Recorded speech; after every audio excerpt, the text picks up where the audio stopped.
Please do subscribe to Prajabheri News Channel.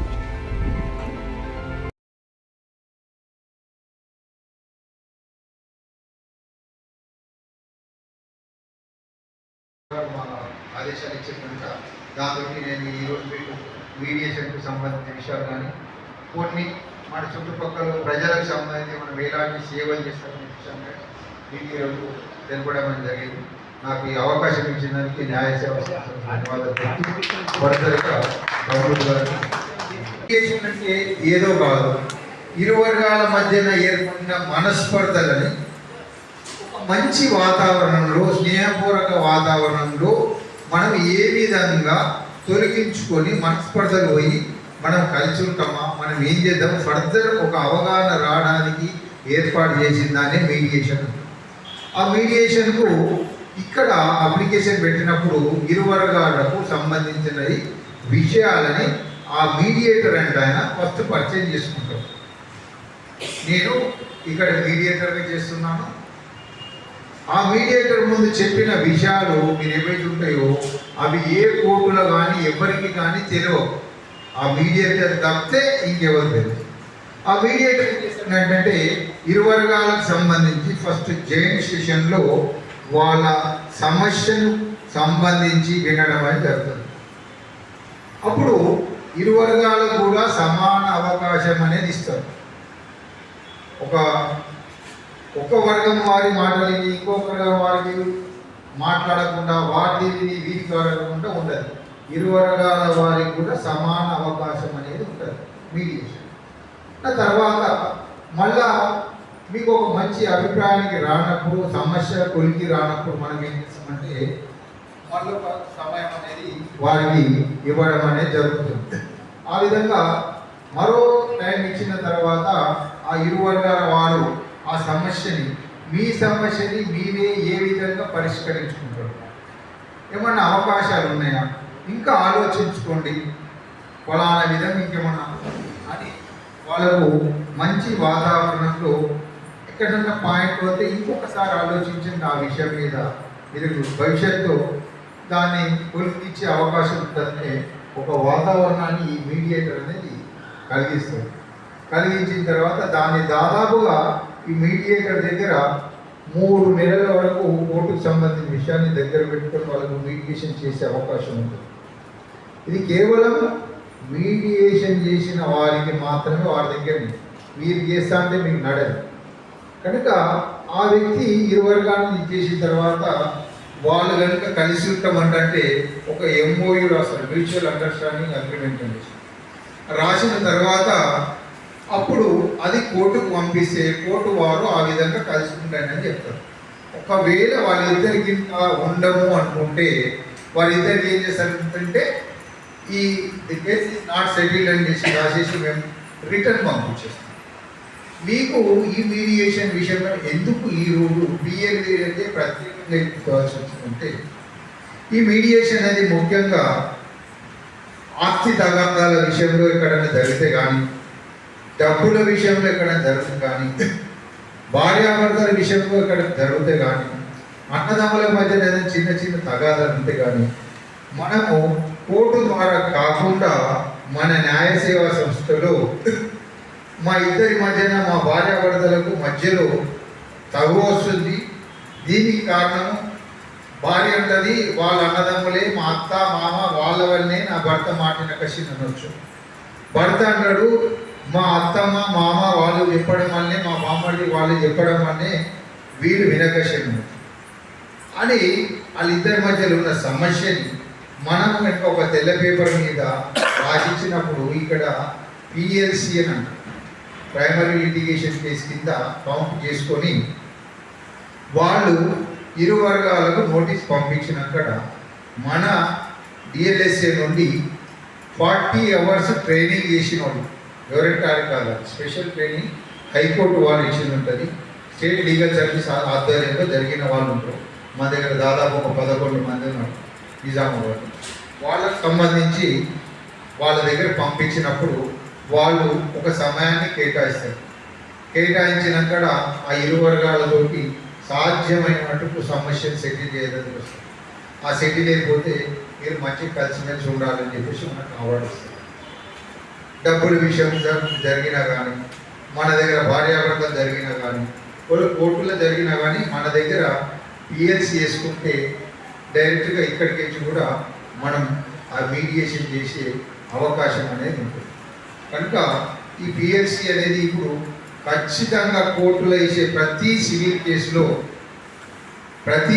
కేసులో రాజీ చేసుకోదగిన criminal కేసుల్లో, check bounce కేసుల్లో, ఆస్తి తగాదాలకు సంబంధించిన కేసుల్లో కంపల్సరీగా కోర్టు వారు కూడా ఒక్కసారి ఈ యొక్క మీడియేషన్ సెంటర్కు సివిల్ అయితే 89 సిపిసి కింద ఒక్కసారి అక్కడ పోయి మాట్లాడుకొని మీకు ఏమైనా అవకాశం ఉంటుందని పంపడం జరుగుతుంది. అదేవిధంగా 498 కేసుల్లో కానీ, మెయింటెనెన్స్ కేసుల్లో కానీ, ఫ్యామిలీ కేసుల్లో కానీ, డివోర్స్ కేసుల్లో కానీ అక్కడ కూడా మీకు ఒక అవకాశం అనేది ఇస్తారు.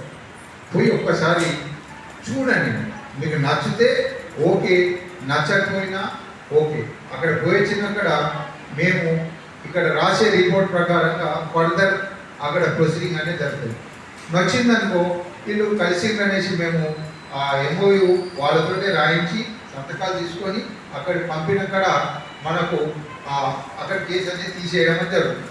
ఈ విధంగా మనకు ఖచ్చితంగా ఈ మీడియేషన్ అనేది ఈ మధ్య కాలంలో తప్పనిసరి అనేది చట్టంలో రావడం అనేది. కనుక ఈ మీడియేషన్ గురించి మీరు తెలుసుకుంటే మీకు సమాజంలో ఒక అవగాహన, అరే ఇంకో గొడవలతో బయట పంచాయతీలు పెట్టేసి మనం ఎందుకు లక్షలు దడవాడు పెట్టుకొని ఈడొక 50,000 ఆడొక 50,000 రూపాయలు పెట్టుకొని అవి తాగడం చేయడం, రాకపోతే దండలు చేయడం వల్ల మా కోర్టులో కూడా ఒక మీడియేషన్ సెంటర్ అనేది ఉంటుంది.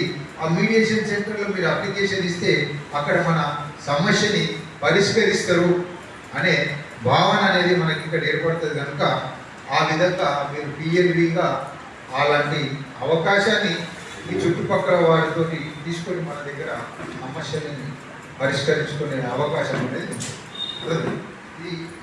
ఈ మధ్యన లేటెస్ట్గా పిఎల్విలకు సంబంధించి ఇది కాకుండా మనకు లాస్ట్ ఇయర్లో కమ్యూనిటీ మీడియేషన్ సెంటర్స్ అని మన దగ్గర ఏర్పాటు చేయడం జరిగింది. మన గల్లీలో ఉండే సమస్యలకు సంబంధించి పెద్ద మనుషులు గల్లీ పెద్ద మనుషులు కానీ, కుటుంబ పెద్ద మనుషులు కానీ, సంఘ పెద్ద మనుషులు కానీ, దాంట్లో వాళ్ళకు కూడా 3 రోజుల ట్రైనింగ్ ఇవ్వడం అనేది జరిగింది మన న్యాయ సేవా సంస్థ ద్వారా. వారు కూడా ఆ సమస్యకు సంబంధించి ఇదే విధంగా మీడియేషన్ సంబంధించి మీ దగ్గర విన్న తర్వాత ఇక్కడికి తీసుకొస్తే వాళ్ళకు మీడియేషన్ చేసి ఆ సమస్యలు కూడా మనం పరిష్కరించడం జరిగింది. అక్కడనే మీడియేషన్ ట్రైనింగ్ తీసుకున్న వాళ్ళు కూడా వాళ్ళ దగ్గరనే పరిష్కరించుకొని వాళ్ళకు అవార్డులు ఇప్పించడం, ఆర్మూర్లో కానీ, బోధనలు కానీ, నిజామాబాద్ కానీ చేసిన మీ డిఎంఏలు కూడా పద్మా మేడం కానీ, జీవన్ సార్ కానీ, ఇంకా ఆర్మూర్ వాళ్ళు కానీ వాళ్ళు ముందు ఉండి నరసింహ గారు కానీ కేసులు ఇక్కడ పరిష్కారం అంటే దీని నిజమైన సమాజంలో ఉండే తగాదాలను ఒక మీడియేషన్ మాట్లాడడం, మన మాటనే అది కొట్లాటని ఎక్కువ చేస్తుంది, దాన్ని తక్కువ చేస్తుంది. ఈ మీడియేషన్ వల్ల వాళ్ళకు ఒక మంచి వాతావరణాన్ని కల్పించి వాళ్ళ సమస్యను పరిష్కరించుకోవడానికి ఈ మీడియేషన్ అనేది కొత్తగా వచ్చింది. దాంట్లో 2023లో కంపల్సరీగా 89 సిపిసి ప్రకారంగా కోర్టు అన్ని కేసులు కూడా మేము చూడడం. ఈ విధంగా ఇది ఒక మీడియేషన్ చట్టం అనేది మనం ఈరోజు తెలుసుకోవడం అనేది జరుగుతుంది. ఇది కాకుండా సమాజంలో అనేక, ఇప్పుడు మీరు పిఎల్వి ఉన్నప్పుడు మనం ఫేమస్ కావాలంటే మన చిన్న టెక్నిక్స్ అనేది మన దగ్గర ఉన్నప్పుడే మనని ఎవరైనా గౌరవిస్తుంది. ఏ విధంగా అంటే మాణిక్రాజ్ సార్ నా పేరు మాణిక్రాజ్. ఇప్పుడు నేను ఏం చేసిన లేబర్కు సంబంధించి వాళ్ళకు అనేక కార్డ్స్ ఇప్పించడం. నిజామాబాద్లో దాదాపు నేను ఒక 6,000 మంది కార్డ్స్ ఇప్పించాను. 6,000 మంది. జస్ట్ 110 రూపాయలు కడితే ఆ కుటుంబానికి 6 లక్షల భద్రత. నాకేం రాదు, ఆ చనిపోయిన వాళ్ళ కుటుంబానికి చేస్తే ఫలానా సార్ చెప్పడం వల్ల నేను చేసుకున్నాను. ఆ విధంగా మీరు ప్రభుత్వానికి సంబంధించిన స్కీమ్స్ కానీ, మనకు వ్యక్తిగతంగా భద్రతకు సంబంధించిన స్కీమ్ కానీ లేటెస్ట్ నేను ఒక 2-3 తెలుసుకున్నాను. కనుక అవి మీరు తెలుసుకుంటే మీకు ఫ్యూచర్లో మన చుట్టుపక్కల వాళ్ళకి మనం సహాయం చేసినాం. ఈ దేశాన్ని మనం డెవలప్ చేయాలంటే దేశం మొత్తం చేయాల్సిన అవసరం లేదు. మనం కనుక మన పరిసరాలు ఇంకా ఒక నలుగురు చేస్తే ఆ నలుగురు వేసి ఈ దేశం మొత్తం డెవలప్మెంట్ అయింది. కనుక ఏంటి ఆ స్కీమ్ అంటే ప్రతి ఒక్కరికి మనం కనుక 500 రూపాయలు ఇన్సూరెన్స్లో కడితే యాక్సిడెంటల్ దాంట్లో ఏముంటుంది మనం యాక్సిడెంటల్లో చనిపోతే ఎవరన్నా కానీ 18 సంవత్సరాల నుంచి 60 సంవత్సరాల లోపు ఉన్నారు ఎవరైనా కానీ, వాళ్ళు ఆటో డ్రైవర్లు కానీ మనం కానీ మన ఇంట్లో కానీ మన పిల్లలు కానీ భార్య కానీ జస్ట్ ఒక 500 రూపాయలు ఇన్సూరెన్స్ కడితే మనకి ఏమవుతుంది అంటే యాక్సిడెంటల్ చనిపోతే 5 లక్షల రూపాయలు వస్తుంది చనిపోతే. ఒకవేళ మన కాలేజీలో చేతిలో మనం హాస్పిటల్లో పడితే మనకు 50,000 రూపాయల మెడికల్ బిల్ వస్తుంది. మనం ఎంత కట్టాలి? జస్ట్ 500 రూపాయలు. మనం చేయించుకున్నాం. అది ఎప్పుడు 60 వరకు వన్ టైం సంవత్సరంలో ఒక్కటేసారి కట్టేసి 500 రూపాయలు ఒక్కసారి కడితే, నేను మొన్న ఆటో డ్రైవర్లు మన దగ్గర ఒక మీటింగ్ పెట్టి దాదాపు ఒక 200 మంది చేయించినాం. ఎందుకంటే ఆటో వాడు ఇటో పోయినప్పుడు ఇదైందనుకో చనిపోతే వాళ్ళకు వస్తే, ఒకవేళ హాస్పిటల్లో ఉన్నారనుకో వాళ్ళకు 50,000 రూపాయలు వస్తాయంటే మంచిది కదా. జస్ట్ ఒక 500 మనం పేమెంట్ చేసేది. ఇయర్ ఏ డాక్టర్ దగ్గర పోయినా ఫస్ట్ కన్సల్టేషన్ ఫీజే 500 రూపాయలు తీసుకున్నాం. అది మన ఇంటి భద్రతకు మనకు అనేది ఉంటుంది. కనుక ఎవ్రీ ఇయర్ కొట్టారు, ప్రతి ఇయర్ 500 కట్టాలి. మనం ₹1.50 కూడా వాడాలి. ఛాయ్ కూడా ఇయర్ 10 రూపాయలు, దానికి కూడా బయట దాకా 10 రూపాయలు. జస్ట్ ₹1.50 రోజు. అంటే మీ పిఎల్ఈలో అంటే అరే ఉన్నదాకా మీరు చెప్తే అరే అట్లా చెప్పడం మేము చేసుకున్నాం ఫలానా వాళ్ళకి వచ్చి ఇదివరకు ఇంతకుముందు కూడా వేరే కూడా మీకు అందరూ కూడా చెప్పిన ఏది కంపల్సరిగా 18 సంవత్సరాల నుంచి 55 సంవత్సరాల ఉన్నోళ్ళు నేషనలైజ్డ్ బ్యాంకులో 440 రూపాయలకి ఖాతా తీస్తే న్యాచురల్ కానీ యాక్సిడెంట్ కానీ అది 2 లక్షలు వస్తాయి. ఇప్పుడు నేను ఇంతకుముందు 500 కడితే కేవలం యాక్సిడెంటల్ అయితే ఒకవేళ అది దెబ్బ తగిలితే దవాఖాన ఖర్చు ఇస్తాం. కానీ ఇది ఇంకా ప్రధానమంత్రి స్కీమ్గా అది ఇంకా 440 రూపాయలు కడితే 18 సంవత్సరాల నుంచి 55 లోపు ఉంది. మళ్ళా దానికి 50 సంవత్సరాల తర్వాత 12 రూపాయలు కడితే యాక్సిడెంట్లు 2 లక్షలు యాక్సిడెంట్ ఉంది 70 సంవత్సరాల్లో. కనుక మొన్న రీసెంట్లీ ఒక స్టూడెంట్ బస్సు ఎక్కదందుకు పోయి జారి బస్ కింద పోయి చనిపోయింది. వాడు 21 సంవత్సరం ఇంజనీరింగ్ చదువుతున్నాడు. వాడేమైంది స్పాట్ చనిపోలేదు, తలకు దెబ్బ తగిలింది. తీసుకుపోయి యశోద తీసుకుపోయారంటే దాదాపు 3 లక్షలు ఖర్చు అయింది చనిపోయింది. ఆ కుటుంబంకి ఏమైంది? ఆ 3 లక్షల రూపాయలు అప్పు కట్టాలా యువకుడిని కోల్పోయింది. అదే కనుక ఆ 18 సంవత్సరాల వాడికి మనం కనుక 440 రూపాయలు కడితే 2 లక్షల రూపాయలు వచ్చేస్తుంది. అది ఏంటంటే న్యాచురల్ డెత్ కూడా ఇష్టం లేదు, దాన్ని యాక్సిడెంట్ అయితేనే ఇస్తాం. ఈ బ్యాంక్ స్కీమ్లో న్యాచురల్ డెత్ కూడా ఇస్తాం. కనుక అది మనం ఇంట్లో భద్రత ఇవ్వచ్చు. మీరు ఒకసారి యూట్యూబ్లో కూడా ఖాళీ మాలిక్రాజ్ అనేది పెడితే ఇంకోటి వస్తుంది. ఒక తాగుబోతు ఇంట్లో ఇచ్చిన భరోసా నేను ఒకటి పెట్టిందాన్ని. మా ఎడపల్లి మండలంలో ఎడపల్లిలో ఒక తాగుబోతు అడిగి కేవలం 5 గుంటల భూమి ఉంది. కేవలం 5 గుంటల భూమి ఉంటే రైతు భరోసా కింద ఆయనకి 5 లక్షల రూపాయలు అది చేస్తాడు. వాడి పేరు మీద భూమి ఉండడం అదే. వాడు ఏం చేసిండు? ఈ 440 రూపాయలు కట్టుకొని బ్యాంకులో తీసుకుంది.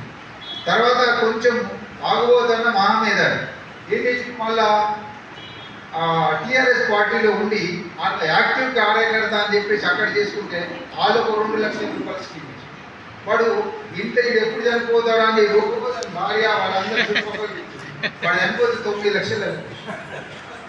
అంటే నేను అనేది చనిపోతే కాదు, మనం పోయినా కానీ మన కుటుంబానికి ఒక భద్రత అనేది ఇవ్వాలి. ఇచ్చినప్పుడే మనం పోయి వాళ్ళని బాధ్యత పాలు చేసేసి ఉన్న ఇల్లు అమ్ముకుంటే ప్రయోజనం లేదు. కనుక ఖచ్చితంగా భద్రత ఇవ్వాలంటే మనం ఇలాంటి స్కీమ్స్ తెచ్చుకోవాలి. మనకు ఇప్పుడు మీరు పిఎల్డీగా బయట ఉన్నప్పుడు అరే బాబు నీ వయసు ఎంత ఉంది, నా నువ్వు బ్యాంకులో తీసినావా లేదా, తీయకపోతే తీసుకుంటే నీకు ఒక ఇలాంటి లాభం ఉంది. లేకపోతే న్యాచురల్ యాక్సిడెంటల్ దానికి కూడా మనకి ఒక 500 రూపాయలు కడితే 50,000 బిల్ అయితే వస్తుంది. అది ఇన్సూరెన్స్ గవర్నమెంట్ ఇన్సూరెన్స్ కాదు, ప్రైవేట్ కూడా గవర్నమెంట్ ఇన్సూరెన్స్. లేబర్ ఉన్నాడు అనుకో, లేబర్లకు సంబంధించి లేబర్ స్కీమ్స్ ఉన్నాయి కదా. ఒకవేళ వితంతు పెన్షన్లకు కూడా సంబంధించి మీరు పోయిన దగ్గర వితంతు పెన్షన్లు కానీ, ఫిజికల్ హ్యాండిక్యాప్ పెన్షన్స్ కానీ, అర్థమవుతుంది, ఒంటరి మహిళా పెన్షన్స్ కానీ, ఇలాంటి సార్ మీరు వచ్చిర్రు మేము ఎట్లా చేయాలి సార్ మా ఇల్లు పక్కన రాకేసి అంటే మనం లీగల్గా మనం పారాలీగల్ వాడినప్పుడు లీగల్గా ఒక న్యాయ సేవా సంస్థ ఆధ్వర్యంలో పనిచేసే వ్యక్తి, మీరు వ్యక్తిగతంగా కాదు. ఇక్కడ మీకు ఒక పవర్ అనేది ఉన్నది. ఎవరికైనా కానీ రాలేదు పెన్షన్ అప్లై చేస్తే అంటే మీరు పెన్షన్ అప్లై చేసినప్పుడు అక్కడ రిసిప్ట్ తీసుకోవాలి. అప్లై చేస్తే మున్సిపాలిటీలో కానీ గ్రామ పంచాయతీలో కానీ తీసుకున్నప్పుడు ఆ రిసిప్ట్ తీసుకొని మనం మా న్యాయ సేవా సంస్థ దగ్గరికి వస్తే మనము ఆ మున్సిపాలిటీ వాళ్ళకు మా వాడు అప్లై చేసి అది ఏమైంది స్కీము అని ఇక్కడికి ఒక లెటర్ పోతే సార్ ఆ స్కీము వస్తుంది, ఎంక్వైరీలు ఉన్నది, లేకపోతే ఇక లాస్ట్ ఇప్పుడు కొత్తగా చెప్పేది ఏమైంది గవర్నమెంట్ దగ్గర బడ్జెట్ లేదు రాకచ్చు అంటే ఫైనల్ ఏమవుతుంది అనే విషయాన్ని మనం ఇక్కడ తెలుసుకోవచ్చు. బడ్జెట్ ఉన్నది, స్కీమ్స్ అందరికి వస్తుంది, మనం ఇండియా లెటర్ పోతే వచ్చేస్తుంది. ఈ మధ్య నా ఫిజికల్ హ్యాండిక్యాప్ వాళ్ళకి సంబంధించి అది సదరన్ క్యాంప్ ఇష్యూ అవుతుంది. నేను పిఏవి అని చెప్పాను, ఫైర్ అనేది చాలా అవుతుంది. ఆ విషయాలు మేము ఇద్దరు చాలా మంది పిఏవి కనుక అట్లా ఉండదు. మీ కన్సర్న్ అడ్వకేట్ మీ దగ్గర ప్రతి వారంలో నిర్వహిస్తుందా లేదా, నిర్వహించాలి మీరు పోతుందా పోకసిందా అనే విషయాన్ని తెలుసుకొని మీకు కన్సల్ట్ చేయాలి. మీరు డైరెక్ట్ పోలీస్ స్టేషన్లో ఇచ్చిన డైరెక్ట్ ఊళ్ళో గ్రామ పంచాయతీ నంబర్ పెట్టాలని పోయిపోతుందంటే నువ్వు అక్కడ ఒక హీరో తయారైపోతావు. అది ప్రమాదం. అందరి కాదు, కొందరు ఆ విధంగా మార్చుకునే అవకాశం ఉంది. మార్చుకున్న వ్యక్తులు గారి దగ్గర పోతే మీకు ఆ విషయం తెలుస్తుంది. మీరు సూపరింటెండెంట్ గారి దగ్గర పోయి మేడం నేను ఫలానా తీయండి, నాకు ఫలానా టైంలో ఇచ్చిరు ప్రమోద్ గారు మాట్లాడవలసిందిగా ఇక్కడ సేవ చేసేందుకు వచ్చిందంటే అది గొప్ప. అంటే ఏది మీరు అంటే మీకు ఎంతో ఇప్పుడు ఇక్కడికి వచ్చిన వాళ్ళు ఉన్నారు, బాగా ఏజ్డ్ పర్సన్స్ ఉన్నారు. అంటే మీకు ఈ యొక్క గొప్ప అవకాశం వచ్చింది, దేవుడు ఒక గొప్ప అవకాశం ఇస్తుంది. అంటే ఎంత అదృష్టం అండి. నేషనల్ లీగల్ సర్వీస్ అథారిటీ నుంచి మనము దాంట్లో ఒక మెంబర్ మనం అందరం. అంటే మీరు ఇంత బాధపడాల్సిన అవసరం లేదు.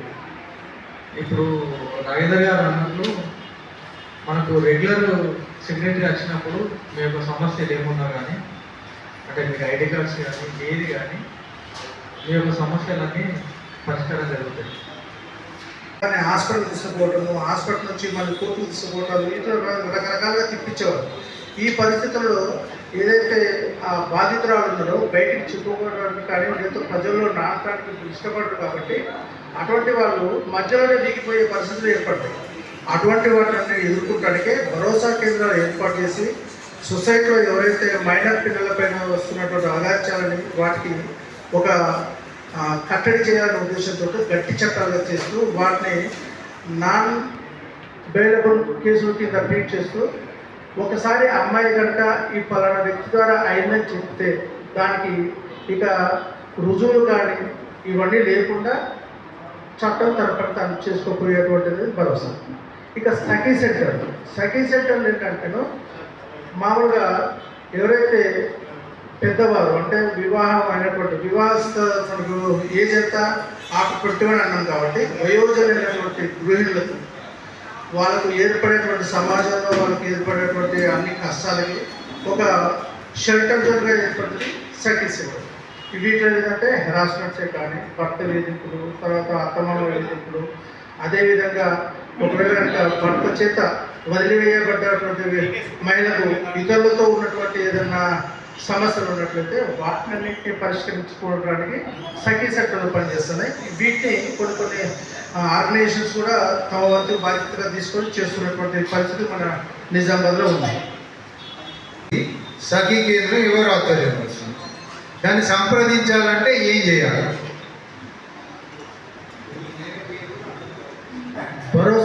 భరోసా కేంద్రము రాష్ట్ర ప్రభుత్వము అన్ని అంటే దానికి ఒక రివాల్వర్ ఫండింగ్ అంటూ ఒకటి ఏర్పాటు చేసుకొని బాధితులకు ఆర్థిక పరిస్థితి మొదలుకొని అన్ని రకాలుగా రక్షణ కల్పించడానికి కొద్ది ఫండింగ్ అనేది చేస్తుంది గవర్నమెంట్. అది రాష్ట్ర ప్రభుత్వమే కావచ్చు, లేకపోతే మన ఈ కమ్యూనిటీ రెస్పాన్స్ కింద ఉన్నటువంటి వాళ్ళైనా కావచ్చు. ఒక ఫండింగ్ అయితే ఏర్పాటు చేస్తారో ఆ ఫండింగ్ని వీళ్ళకు భరోసాలో ఎవరైతే వస్తుందో వాళ్ళకి ఏర్పాటు చేయడానికి ఒక ఫండింగ్ ఉంటుంది. ఇక సఖీ సెంటర్స్ ఇది సమాజంలో మనము ఉన్నాం కాబట్టి మన వంతు బాధ్యతగా మనం కొంతమంది ఒక గ్రూప్గా ఒక సొసైటీగా ఏర్పాటు చేసుకొని చేసేటువంటివి చేదుడు వాదుడుగా వాళ్ళకు రక్షణ కల్పించడానికి వాళ్ళకు మాట సాయానికి నిలబడేటువంటి వ్యవస్థలుగా ఉండేటువంటి సఖీ సెంటర్స్. భరోసాని ఎవరు నడుతుంది, ఎవరికి భరోసా ఇస్తుంది? భరోసా ప్రజలకు మన పిఎల్వి అది తెలుసుకొని ఎవరికైనా భరోసా ఇవ్వచ్చు. సఖీ కేంద్రానికి మన పిఎల్వికి ఏం చేస్తే మన పిఎల్వి సఖీ కేంద్రంలో లాభపడతాడనే విషయాన్ని ఖచ్చితంగా పిఎల్వి తెలుసుకోవాలి. భరోసా కేంద్రం అనేది ముఖ్యంగా పోలీస్ ఆధ్వర్యంలో టీమ్ ఆధ్వర్యంలో నడుస్తుంది.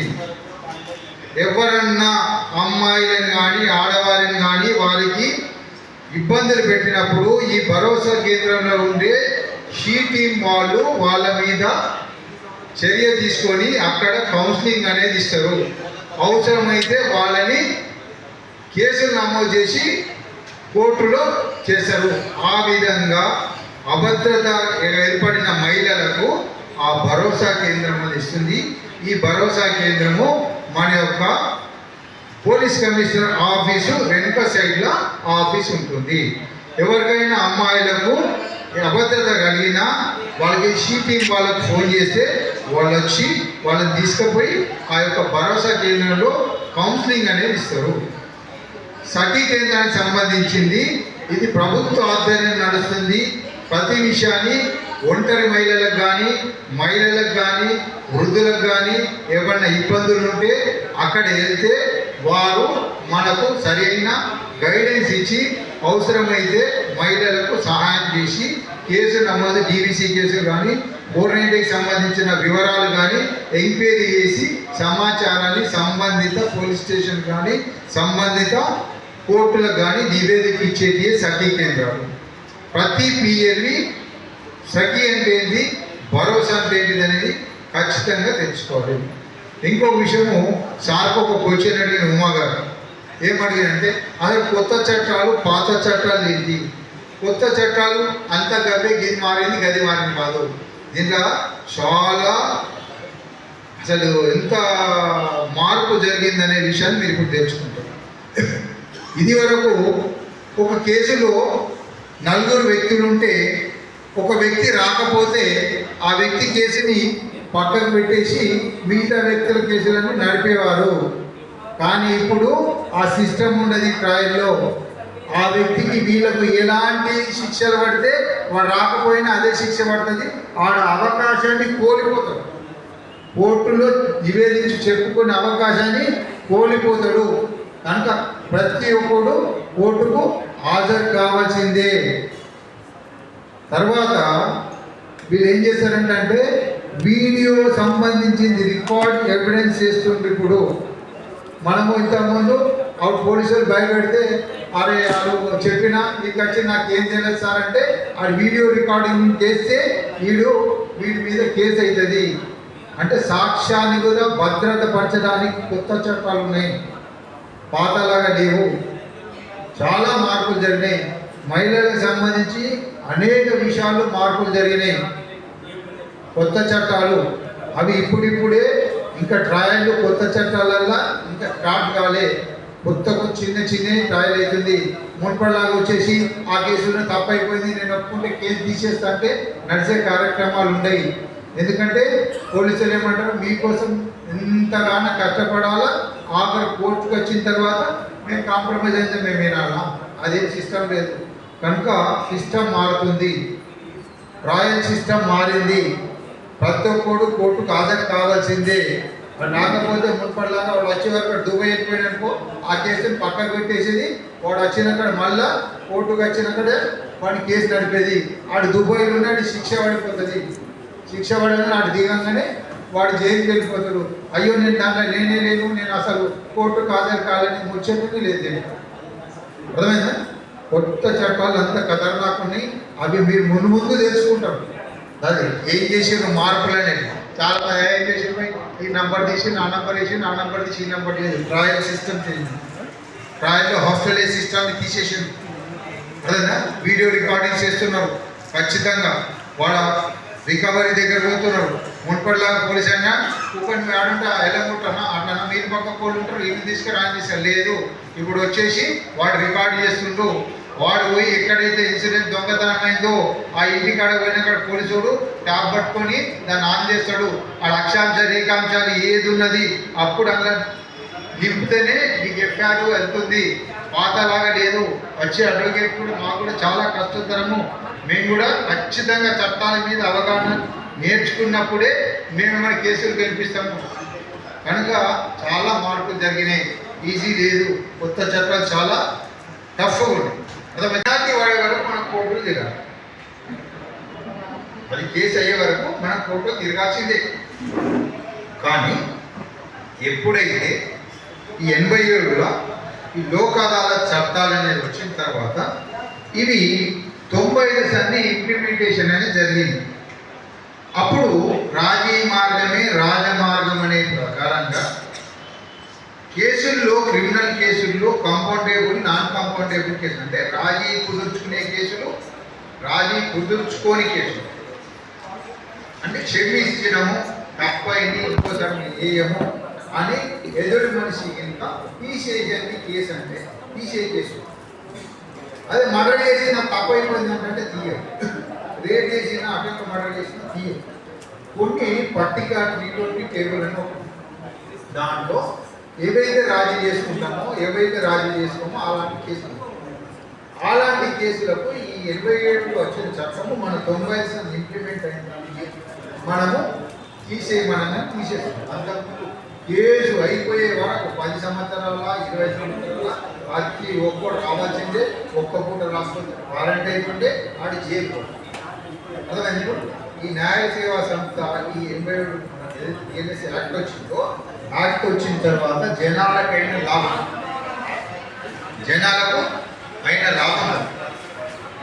ఈ విధంగా మా న్యాయ సేవా సంస్థ చట్టాలతోటి మనం కేసులను తీసుకుంటాం.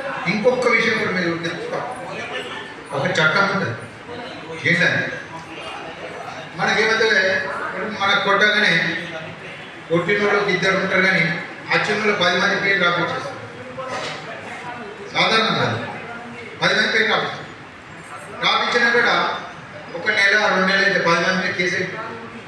ఒక 2 నెలలు 3 నెలలు అయినా కూడా వాడు అవసరం అన్న నేను నువ్వు లేవు అని అప్పుడు కనబడ్డైతే నేను వేసేస్తాను. వాస్తవంగా నువ్వు లేవు అప్పుడు నేను కోట్ల తిరుగుతున్నాను ఏం చేయాలి అంటారా? జరుగుతుంది సాధన ఇది అందరికీ జరిగేది. ఆ టైంలో మనకు చట్టంలో ఒకటి ప్లీ బార్గెనింగ్ యాక్ట్ అని ఉంటుంది. ప్లీ బార్గెనింగ్ యాక్ట్ అని ఆ చట్టం ప్రకారంగా ఈ ఎవరైతే కాంప్లైంట్ ఇచ్చిన వ్యక్తి ఆ ఎక్యూని ఇందులో నేను 10 మంది పేరు రాసిన, కానీ వాస్తవంగా మీరు కేసు ఒక 2 మీద నుంచి మిగతా 8 మందిని కేసు తీసేయండి అంటే ఆ 8 మంది వేరే వేరే కేసులలో లేకుండా ఉంటే వాడిని పీపీ గారు ఎంక్వైరీ చేయించేసి ఈ 2 మీదనే కేసు వస్తే మీరు ఇది ఒకటి ఉన్నది. అంటే మీరు తెలుసుకుంటా ఉంటే చట్టాలన్నిటి తెలుసుకుంటా ఉన్నా కొద్దీ మనకు తెలుస్తుంది. అడుగుతా కొద్దీ బయటకు వస్తుంది, తెలుసుకున్నా కొద్దీ తెలుస్తుంది. ప్రీ బార్గెనింగ్ ఒక ఈ విధంగా ఎప్పుడు ఒకటేసారి పనిచేసే సమాజంలో ఎన్నో వస్తాయి. మీరు నాగరికున్నారు చట్టాల గురించి అవగాహన ఉన్నది.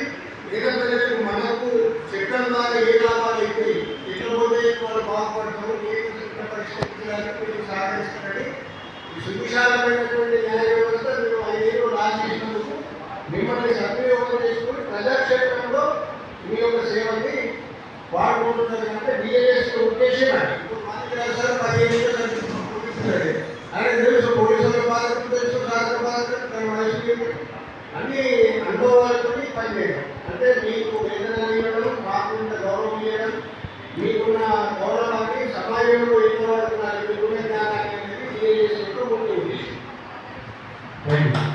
మన రాజ్యాంగంలో ఆర్టికల్ 39 ప్రకారంగా ప్రతి పౌరుడికి న్యాయం ఉచితంగా అందించాలనే ఉద్దేశంతో మన భారతదేశం మీద చేసిన ఉగ్రవాది అసలు కసూరికి మనం ఒక న్యాయవాదిని ఇచ్చింది మజాబర్.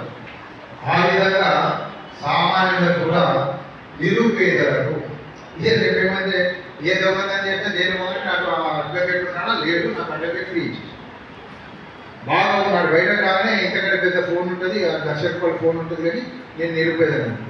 దానికి రీసెంట్లీ కొన్ని అపార్ట్మెంట్ ఏం చేసామంటే ఖచ్చితంగా ఇన్కమ్ సర్టిఫికేట్ పెడితేనే ఇస్తాం అనే దాని ప్రకారంగా ఇస్తుంది. ఎవరికంటే వాళ్ళకి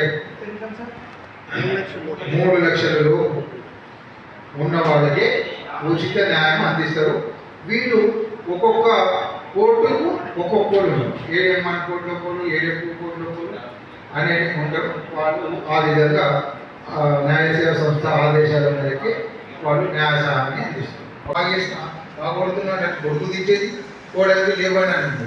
ఇప్పుడు చిత్ర సినిమా వచ్చిన అక్కడ ఏమైపోయింది, నువ్వు 12 గంటలు తెచ్చుకోవాలి, నేను 12 గంటలు కావాలి, నువ్వు సంపాదిస్తున్నా నేను సంపాదిస్తాను, నేను తక్కువ చేస్తున్నా అంటే ఒక భావన ఉంటే గొడవలు వస్తుంది. కానీ వాళ్ళిద్దరు కలిసి మీడియేషన్ లాగా సద్భావన మంచి వాతావరణంలో మాట్లాడితే ఎలాంటి గొడవలు. ఓకే, ఇప్పుడు నేను అసిస్టెంట్ లీగల్ డిఫెన్స్ కౌన్సిల్ అండి. వేదిక పైన ఉన్న పెద్దలు Manikyaraj sir, Nizamabad bar association general secretary గారికి, నా కొలీగ్ బ్రదర్ ప్రమోద్ అడ్వకేట్ గారికి నమస్కారం అండి. నా ఎదుగు ఉన్న పెద్దలు అందరికీ నమస్కారం, పిఎల్వీస్ అందరండి. ఫస్ట్లీ అండి, నేను మీ సర్వీసెస్ని అప్రిషియేట్ చేయడానికి ఒక కొటేషన్ చెప్తాను. मनुष्य का जीवन ऐसा होना चाहिए कि वह हर उम्र में, हर परिस्थिति में समाज के काम आए, जैसा अलग अलग आवश्यकों पर अलग अलग वस्त्र काम आते हैं. దీనికి ఒక ఎగ్జాంపుల్ ఏంటంటే అంటే మన మనిషి జీవితం ఎట్లుంటుందంటే చైల్డ్హుడ్ ఉంటుంది, యూత్ ఉంటుంది, ఓల్డ్ ఏజ్ ఉంటుంది.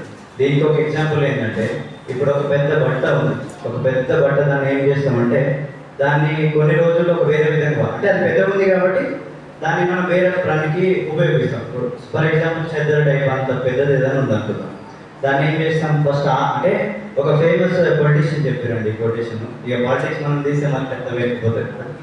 జస్ట్ ఎగ్జాంపుల్గా చెప్తాను, అంటే మీ సర్వీసెస్ని అప్రిషియేట్ చేయడానికి ఒక మాట చెప్తాను.